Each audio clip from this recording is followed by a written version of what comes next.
जिन्होंने भी 2010 में हमने एएमयू का एक शाखा किशनगंज में खोलने की बात कही है, वो असत्य बात कही है। मैं जिम्मेवारी के साथ कह रहा हूं। डॉक्टर मोहम्मद जावेद। बहुत बहुत शुक्रिया sir.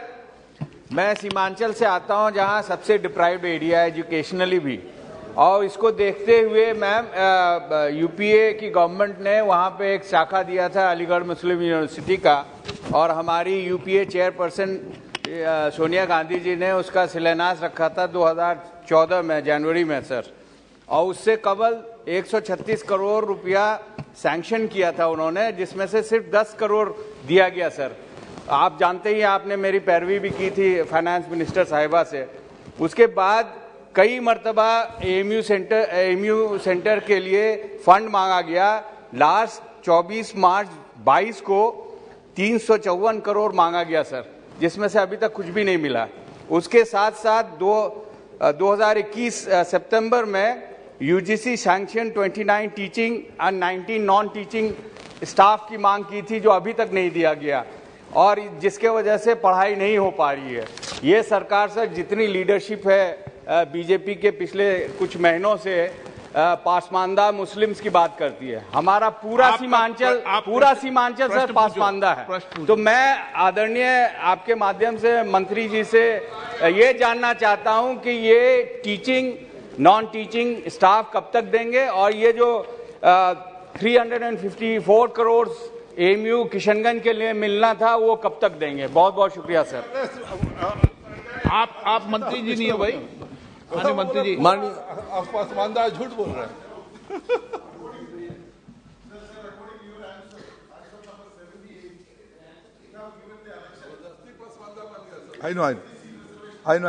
I can club.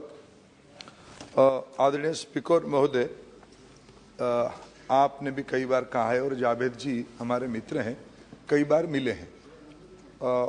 AMU एक ऑटोनोमस इंस्टीट्यूट है। एएमयू की 2 शाखा, जिसके बारे में हमारी केरल की आदरणीय सदस्य भी कई बार उठाते हैं। आप एलओपी हो प्लीज। इन दिनों में थोड़ा दादा कुछ अनबन हुई है क्या मैडम से? हुई है। मैं आपको जावेद भाई और मेरा जो मैडम देख लिया, बैठो। आपको दिखाना चाहते हैं। आप बड़े आदमी हो। आप ऑनरेबल मेंबर प्लीज, मंत्री जी, माननीय मंत्री सदन की वरिष्ठ सदस्य हो। आपने सही कहा, मुर्शिदाबाद और मालापुरम, ये 2 जगह पे एएमयू की प्रक्रिया तहत through the proper process 2 extended campus खोला गया है। जब जावेद भाई बार बार हमको मिलते हैं, मैं एक बार उस सारे फाइल को पढ़ा कि भाई जावेद जी सीमांचल से आते हैं, उनकी आग्रह वाजिब है, थोड़ा उसको समझा जाए। सर, मैं जिम्मेवारी के साथ इस सदन को आपके माध्यम से अवगत करना चाहता हूं, जिन्होंने भी 2010 में एएमयू के बारे में सपना दिखाया, अधूरा सपना दिखाया, कोई प्रोसेस्ड प्रक्रिया एएमयू की सीमांचल की कैंपस के बारे में, किशनगंज की कैंपस के बारे में नहीं मिल रहा है। ये बेसिक प्रोसेस है, जिसके कारण हम चाहते हुए भी, हम एएमयू ऑटोनोमस बॉडी है, हम उसको एक लमसम ग्रांट इधर से देते हैं, और हम आग्रह रखते हैं जैसे जैसे सदस्य मिलते हैं कि भाई इनको थोड़ा आगे, इनकी भी चिंता करो। लेकिन एएमयू सीमांचल के बारे में, और मैं इलाका को घुमा हूं, मैं जानता हूं उस इलाका की आवश्यकता के बारे में। शिक्षा यद्यपि एक राज्य सरकार की विषय है, फिर भी सेंट्रल इंस्टीट्यूट्स की भी एक रोल है, हम चाहते हैं।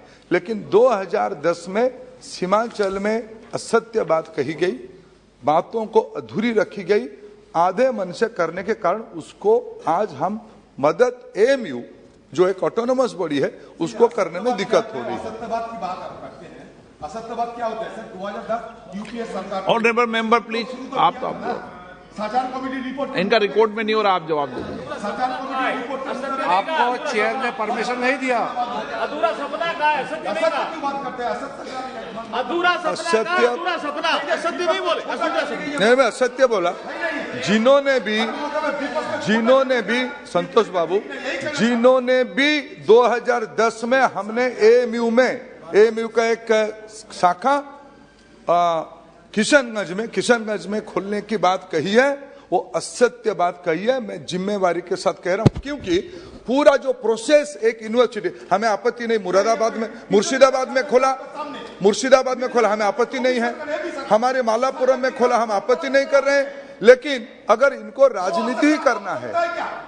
इनको राजनीति करना है, लोगों को गुमराह करना है, सर अध्यक्ष महोदय मैं क्षमा चाहूंगा, इस प्रकार की बातों की कोई अंत नहीं है।